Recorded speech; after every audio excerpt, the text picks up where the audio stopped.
नमस्कार, Shriram time news मध्ये मी स्वप्नील परदेशी आपले पुन्हा एकदा स्वागत करतो। पाहूया गेल्या 24 तासातील ताज्या घडामोडी। मुख्यमंत्री देवेंद्र फडणवीस यांच्या वाढदिवसानिमित्त मिल परिसरातील ध्वज चौकातील महापालिकेच्या शाळेत मोफत आरोग्य तपासणीसह रक्तदान शिबिराचे आयोजन। आगामी सण व उत्सवांच्या पार्श्वभूमीवर धुळे जिल्ह्यात नाकाबंदी व ऑल आउट ऑपरेशन राबवित असामाजिक घटकांवर करण्यात आली कारवाई। डाबली येथील आदर्श शेतकरी रामकृष्ण पाटील आधुनिक शेतीद्वारे मिरचीच्या रोपांची लागवड करून करतायत रोपवाटिकेची निर्मिती। आणि जिल्ह्यातील ओबीसी संघटनांचे पदाधिकारी व समता सैनिकांची आढावा बैठक संपन्न। आता बातमीपत्र विस्ताराने। मुख्यमंत्री देवेंद्र फडणवीस यांच्या वाढदिवसानिमित्त महाराष्ट्र शासन व महाराष्ट्र आरोग्य हमी सोसायटी तसेच एबी फाउंडेशन यांच्या संयुक्त विद्यमाने शहरातील मिल परिसरातील ध्वज चौकातील महापालिकेच्या शाळा क्रमांक 28 मध्ये रविवारी मोफत आरोग्य तपासणी तसेच रक्तदान शिबिराचे आयोजन करण्यात आले होते। राज्याचे मुख्यमंत्री देवेंद्र फडणवीस यांच्या वाढदिवसानिमित्त शहराचे आमदार अनुप अग्रवाल यांच्या संकल्पनेतील एबी फाउंडेशन व महाराष्ट्र आरोग्य हमी सोसायटीतर्फे रविवारी मोफत आरोग्य तपासणी व रक्तदान शिबिराचे शहरातील मिल परिसरातील ध्वज चौकातील महापालिकेच्या शाळा क्रमांक 28 मध्ये आयोजन करण्यात आले होते। शिबिरात शहरासह जिल्ह्यातील नामांकित विविध तज्ञ डॉक्टर उपस्थित होते। त्यांनी हृदय व रक्तवाहिन्यांसंबंधी शस्त्रक्रिया, त्वचाविकार, ENT शस्त्रक्रिया, रक्तविकार, संसर्गजन्य रोग, वैद्यकीय गॅस्ट्रोएंटेरोलॉजी, वैद्यकीय ऑन्कोलॉजी, बालरोग, न्यूरोसर्जरी, प्लॅस्टिक सर्जरी, पॉलिट्रॉमा, स्त्रीरोग, नेत्ररोग, अस्थिरोग, फुफ्फुस रोग, संधिवात आदी आजारांशी लढणाऱ्या रुग्णांची तपासणी करून त्यांना संदर्भीय सेवेसाठी सूचित करण्यात आले। डॉक्टरांनी शिफारस केलेल्या शस्त्रक्रिया व औषधोपचारांसाठी रुग्णांना आयुष्यमान भारत, महात्मा ज्योतिबा फुले जन आरोग्य योजनेतून लाभ मिळवून देण्यात येईल। डॉक्टरांनी सुचवल्यानंतर रुग्णांची MRI तपासणी सुद्धा सवलतीच्या दरात करण्यात आली। समाजातील गोरगरीब गरजू रुग्णांना आवश्यक त्या वैद्यकीय सेवा योजनांचा लाभ मिळवून देण्याच्या उद्देशाने सदर मोफत आरोग्य शिबिराचे आयोजन करण्यात आले होते। यावेळी आमदार अनुप अग्रवाल, भाजपचे महानगर जिल्हाध्यक्ष गजेंद्र अंपळकर, माजी खासदार डॉक्टर सुभाष भामरे, माजी नगरसेवक अमोल मासुळे, माजी महापौर चंद्रकांत सोनार, जयश्री आयरराव, डॉक्टर सुशील महाजन, महादेव परदेशी, माजी उपमहापौर कल्याणी अंपळकर आदी उपस्थित होते। महाराष्ट्र राज्याचे लाडके मुख्यमंत्री आणि संवेदनशील मुख्यमंत्री असलेले आदरणीय देवेंद्र भाऊ फडणवीस यांच्या वाढदिवसानिमित्तानं आज एबी फाउंडेशन आणि महाराष्ट्र शासन आणि मुख्यमंत्री वैद्यकीय सहायता निधी पक्षाच्या माध्यमातून या ठिकाणी भव्य दिव्य असं आरोग्य शिबिराचं आयोजन करण्यात आलं होतं। शेकडोच्या संख्येनं या ठिकाणी रक्तदान शिबिरात देखील नागरिक सहभागी झाले आणि त्यासोबतच या ठिकाणी हजारोच्या संख्येनं या ठिकाणी तपासण्या नागरिक करीत आहे। मेडिसिनचं वितरण या ठिकाणी होत आहे। एबी फाउंडेशनच्या माध्यमातून आमदार अनुप भैया अग्रवाल यांच्या संकल्पनेतून जे एबी फाउंडेशन उभं राहिलं आहे धुळे शहरासाठी, त्यांच्यासाठी देखील या माध्यमातून मोफत शस्त्रक्रिया ऑपरेशन या ठिकाणी केले जाणार आहेत। अनेक तपासण्या आणि करण्यासाठी आरोग्य शिबिरात नागरिक दाखल होत आहे। दिवसभर हा आरोग्य शिबिराचा कॅम्प आता सुरू राहणार आहे। सकाळी 9 वाजेपासून हा आरोग्य शिबिराचा कॅम्प सुरू झालेला आहे आणि आता दुपारचे 1 वाजतोय आणि दिवसभर हा कॅम्प सुरू राहणार आहे। आगामी सण व उत्सवांच्या पार्श्वभूमीवर धुळे जिल्हा पोलीस दलातर्फे धुळे जिल्ह्यातील नाकाबंदी व ऑल आउट ऑपरेशन राबवित असामाजिक घटनांवर कारवाई करण्यात आली। धुळे जिल्हा पोलिसांनी आगामी सण व उत्सवांच्या पार्श्वभूमीवर धुळे जिल्ह्यात नाकाबंदी व ऑल आउट ऑपरेशन राबवून कारवाई करण्यात आली। या कारवाईत 3 पिस्टल, 4 जिवंत काडतूस, 7 तलवार, 5 दुचाकी, 2 पाण्याच्या मोटारी हस्तगत करीत गावठी हातभट्टी दारू, जुगार अड्डे यांच्यावर धडक कारवाई करण्यात आली। जिल्ह्याचे अप्पर पोलीस अधीक्षक अजय देवरे यांच्या नियंत्रणात दिनांक 19/7/2025 रोजी संपूर्ण धुळे जिल्ह्यात नाकाबंदी व ऑल आउट ऑपरेशनचे आयोजन करण्यात येऊन असामाजिक घटकांवर कारवाई करण्यात आली। यात दहशत माजवण्याच्या उद्देशाने विनापरवाना गावठी बनावटीचे कट्टे स्वतःच्या कब्जात बाळगणाऱ्या 3 आरोपितांकडून 3 पिस्टल मॅगझिनसह व 4 जिवंत राऊंड हस्तगत करण्यात आले। दहशत माजवण्याच्या उद्देशाने कब्जात तलवार बाळगणाऱ्या 4 आरोपींना ताब्यात घेऊन त्यांच्याकडून एकूण 4 लोखंडी तलवार हस्तगत करण्यात आल्या। जिल्ह्यातील सर्व पोलीस ठाणे हद्दीत एकूण 57 आरोपितांना जुगार खेळताना ताब्यात घेऊन त्यांच्या कब्जातून एकूण 1,25,215 रुपये किमतीची रोख रक्कम व जुगाराची साधने जप्त करण्यात आली। गावठी हातभट्टीच्या दारू विक्री करणाऱ्या एकूण 67 आरोपितांविरुद्ध गुन्हे दाखल करण्यात येऊन एकूण 16,61,780 रुपये किमतीचा 21,370 लिटर गावठी हातभट्टी दारू, रसायन, वॉश ड्रम व गावठी दारू बनवण्यासाठीचे साहित्य हस्तगत करून गावठी दारू जागीच नष्ट करण्यात आली.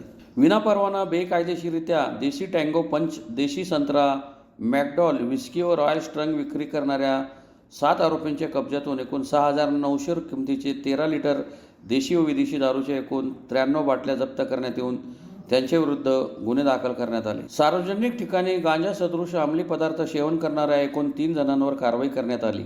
मद्य सेवन करून सार्वजनिक ठिकाणी शांततेचा भंग करणाऱ्या 14 जणांविरुद्ध कारवाई करण्यात आली. त्याचप्रमाणे चोरीच्या 5 दुचाकी व पाण्याच्या 2 मोटारी जप्त करण्यात आल्या. ऑपरेशन ऑल आऊट दरम्यान शहर वाहतूक शाखेतर्फे भरीव कामगिरी करण्यात आली. नाकाबंदी दरम्यान एकूण 7 ड्रंक अँड ड्राईव्ह प्रमाणे 7 केसेस केलेल्या आहेत. तसेच मोटर व्हेकल कायद्यान्वये एकूण 330 केसेस करून 16,900 रुपये दंड वसूल करण्यात आला. सीट बेल्ट न लावणे, विना लायसन्स, रिफ्लेक्टर नसणे, पेड अनपेड अंतर्गत कारवाया करण्यात आल्या. काल धुळे जिल्ह्यामध्ये सर्व 17 पोलीस स्टेशन त्याचप्रमाणे LCB आणि ट्रॅफिक यांच्यातर्फे एक मोठं ऑपरेशन ऑल आऊट राबवण्यात आलं. त्याच्यामध्ये पहाटे 4 वाजेपासून आपण मोठ्या प्रमाणात कारवाईला सुरुवात केली आणि एकूण आपण त्याच्यामध्ये 3 पिस्टल, 4 राऊंड्स, 7 तलवारी, हातभट्टीच्या आपण एकूण 63 केसेस केलेल्या आहेत. त्याच्यामध्ये 67 आरोपी आपण हे केलेले आहेत. देशी व विदेशीच्या एकूण 7 केसेस केलेल्या आहेत. एकूण जुगाराच्या 40 केसेस आपण काल संपूर्ण धुळे जिल्ह्यात केलेल्या आहेत. जे पाहिजे असलेले आरोपी होते ते पण आपण 5 पकडण्यामध्ये आपण यशस्वी झालेलो आहोत. एक तडीपार जो केलेला होता त्याच्यावर देखील आपण त्याला पकडून 142ची कारवाई केलेली आहे. मोटर वाहनाच्या एकूण 300 केसेस आपण काल केलेल्या आहेत. दारू पिऊन वाहन चालवणे, ड्रंक अँड ड्राईव्हच्या आपण 7 केसेस काल केलेल्या आहेत. सार्वजनिक ठिकाणी गांजा सेवन करण्याच्या आपण एकूण 2 केसेस केलेल्या आहेत. मद्य सेवनाच्या, सार्वजनिक ठिकाणी मद्य सेवन करण्याच्या आपण 14 लोकांना याच्यामध्ये पकडलेलं आहे. पान टपरीच्या देखील आपण 4 केसेस याच्यामध्ये केलेल्या आहेत. एकूण 28 वॉरंट आपण माननीय कोर्टामार्फत जे येतात ते आपण तामील केलेले आहे. 21 गुन्हेगार व हिस्ट्री शीटर्स आपण त्याच्यामध्ये चेक केलेले आहेत. 102 धाबे, लॉजेस आणि हॉटेल्स हे देखील आपण काल चेक केले होते आणि संपूर्ण दिवसभरात आपण एकूण 24 ठिकाणी नाकाबंदी केलेली होती. याप्रमाणे अतिशय मोठी कारवाई आपण ऑपरेशन ऑल आऊट तर्फे केली. शिंदखेडा तालुक्यातील डाबली येथील आदर्श शेतकरी रामकृष्ण पाटील यांनी आधुनिक शेतीद्वारे मिरचीच्या रोपांची लागवड व रोपवाटिका निर्मिती केली असून त्यांच्या शंकेश्वरी व फाफडा गावरान मिरचीच्या रोपांना खानदेशातून मोठी मागणी होत आहे. शिंदखेडा तालुक्यातील डाबली धानधरणे येथील आदर्श शेतकरी रामकृष्ण पाटील आधुनिक पद्धतीने शेती करीत मिरचीच्या रोपाची लागवड व रोपवाटिका निर्मिती करीत आहे. खानदेशातून मोठ्या प्रमाणात शंकेश्वरी, फाफडा गावरान मिरचीच्या रोपांची शेतकऱ्यांची मागणी असल्यामुळे त्यांना आर्थिक पाठबळ लाभत आहे. आदर्श शेतकरी रामकृष्ण धनराज पाटील दरवर्षी आधुनिक पद्धतीने शेती करताना विविध पिकांवर संशोधन देखील करीत असतात.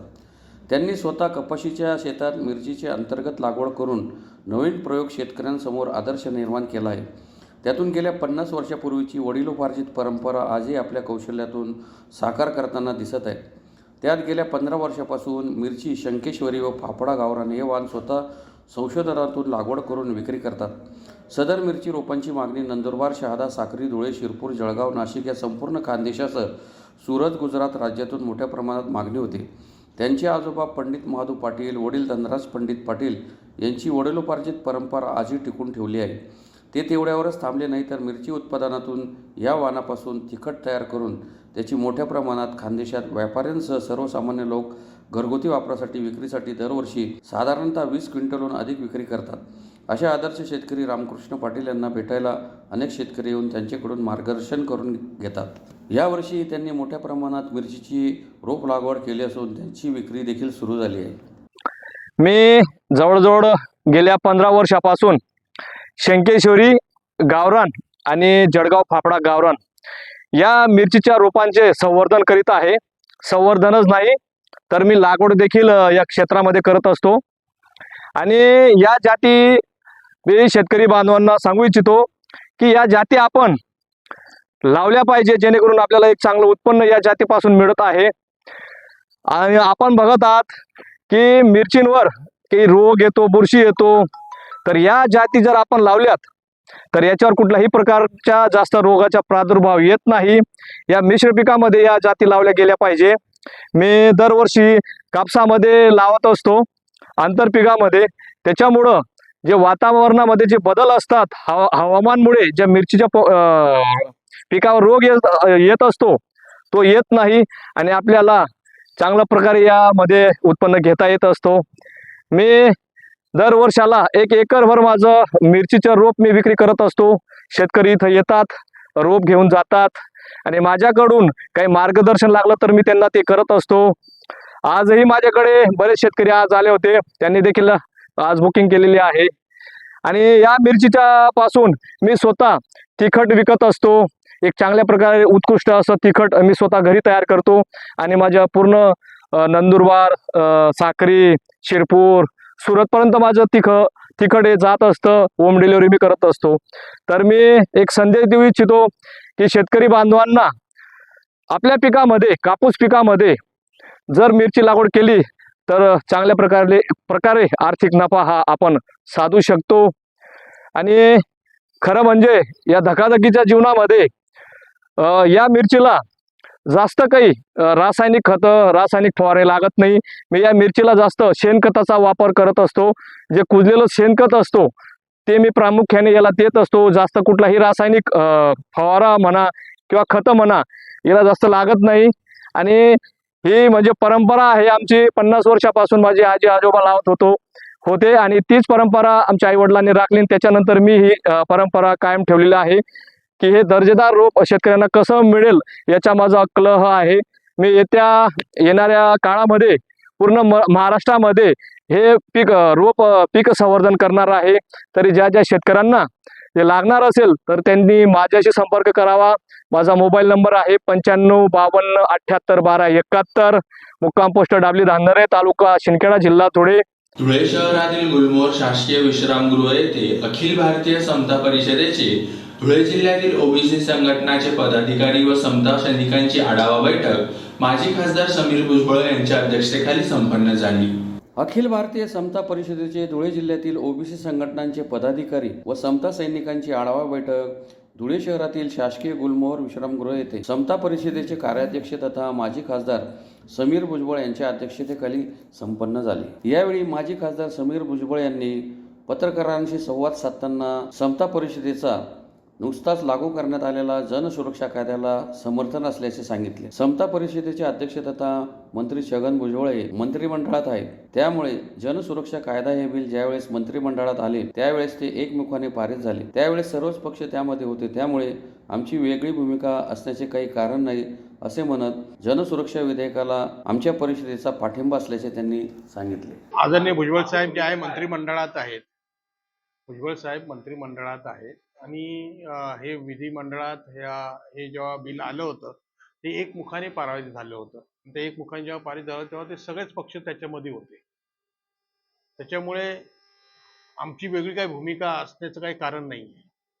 कारण का भुजबळ साहेब अध्यक्ष आहेत समता परिषद, साहेब तिकडे मंत्रिमंडळात आहे आणि साहेब हो मग ते तुम्ही सांगतो म्हणजे एकमुखाने जे आहे बिल पारित झालं त्यामध्ये भुजबळ साहेब सुद्धा होते. हो म्हणजे काय आरक्षण संपणार आहे का असं आरोप होतोय. झालं नाही असं विरोधकांचं कामच आहे आरोप करणं. नाही तुमचं म्हणणं पण बरोबर आहे आणि माझं पण म्हणणं बरोबर आहे. पुढे पुन्हा एकदा पाहूया ठळक घडामोडी. मुख्यमंत्री देवेंद्र फडणवीस यांच्या वाढदिवसानिमित्त मिल परिसरातील ध्वज चौकातील महापालिकेच्या शाळेत मोफत आरोग्य तपासणीसह रक्तदान शिबिराचे आयोजन. आगामी सण व उत्सवांच्या पार्श्वभूमीवर धुळे जिल्ह्यात नाकाबंदी व ऑल आउट ऑपरेशन राबवित असामाजिक घटकांवर करण्यात आली कारवाई. डाबली येथील आदर्श शेतकरी रामकृष्ण पाटील आधुनिक शेतीद्वारे मिरचीच्या रोपांची लागवड करून करतायत रोपवाटिकेची निर्मिती. आणि जिल्ह्यातील ओबीसी संघटनांचे पदाधिकारी व समता सैनिकांची आढावा बैठक संपन्न. याचबरोबर श्रीराम टाइम न्यूजचे बातमीपत्र संपले. दिवसभरातील ताज्या घडामोडींसाठी पाहत राहा श्रीराम टाइम न्यूज. भेटूया पुढील प्रसारणात. तोपर्यंत नमस्कार.